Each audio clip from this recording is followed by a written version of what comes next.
কুষ্টিয়ার দৌলতপুর সীমান্ত দিয়ে চলতি মাসে ২ দফায় ১৩ জনকে পোষণের চেষ্টা করেছে ভারতীয় সীমান্তরক্ষী বাহিনী বিএসএফ। তবে বিজিবি এবং স্থানীয়দের বাধার মুখে তাদেরকে পরে আবার ভারতের সীমান্তে পাঠানো হয়েছে। সীমান্তে সর্বশেষ তথ্য জানাতে কুষ্টিয়া থেকে সরাসরি যুক্ত হচ্ছেন সহকর্মী সোহাগ মাহমুদ খান।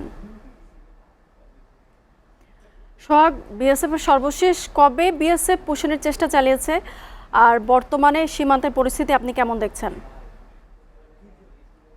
মুনিয়া, চলতি মাসে ২৫ তারিখে অর্থাৎ বৃহস্পতিবার কিন্তু ভারতীয় বিএসএফ কর্তৃক বাংলাদেশে ৬০ ঊর্ধ্ব বয়স্ক একজন ব্যক্তিকে কিন্তু পুশিং এর চেষ্টা চালায়।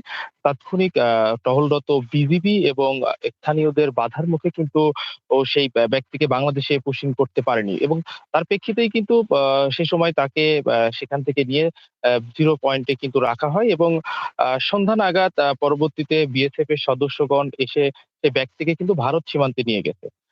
এছাড়াও চলতি মাসের ১৩ তারিখে অর্থাৎ সেদিন কিন্তু ১২ জনকে ৪ জন শিশু, ৪ জন নারী সহ মোট ১২ জনকেও কিন্তু এই বাংলাদেশ সীমান্তে পুশিং এর চেষ্টা চালায় বিএসএফ। তখনও কিন্তু বিজিবি এবং এলাকাবাসীর এই সার্বিক প্রচেষ্টায় সেটি কিন্তু নস্যাৎ করে দেওয়া হয়। আমরা মূলত কথা বলেছিলাম এখানকার এলাকাবাসীর সঙ্গে। তারা বলছেন যে তারা সবসময় পালাক্রমে বিজিবির সঙ্গে তারা পাহারায় আছেন এবং কোনোভাবেই যেন ভারতীয় কোনো ব্যক্তি বাংলাদেশে প্রবেশ করতে না পারে সে বিষয়ে তারা সতর্ক রয়েছেন।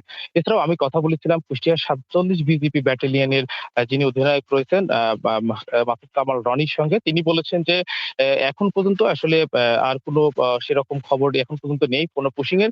তবে বিজিবি কিন্তু সার্বক্ষণিক তাদের নজরদারি অব্যাহত রেখেছে এবং কোনোভাবেই যেন বাংলাদেশে ভারতীয় কোনো অবৈধ নাগরিক যেন প্রবেশ করতে না পারে সেই বিষয়ে তারা সবসময় খবর রাখছেন এবং এ বিষয়ে কিন্তু আমাদের সঙ্গে তাদের সবসময় যোগাযোগ হচ্ছে। মুনিয়া। সোহাগ, আপনাকে ধন্যবাদ।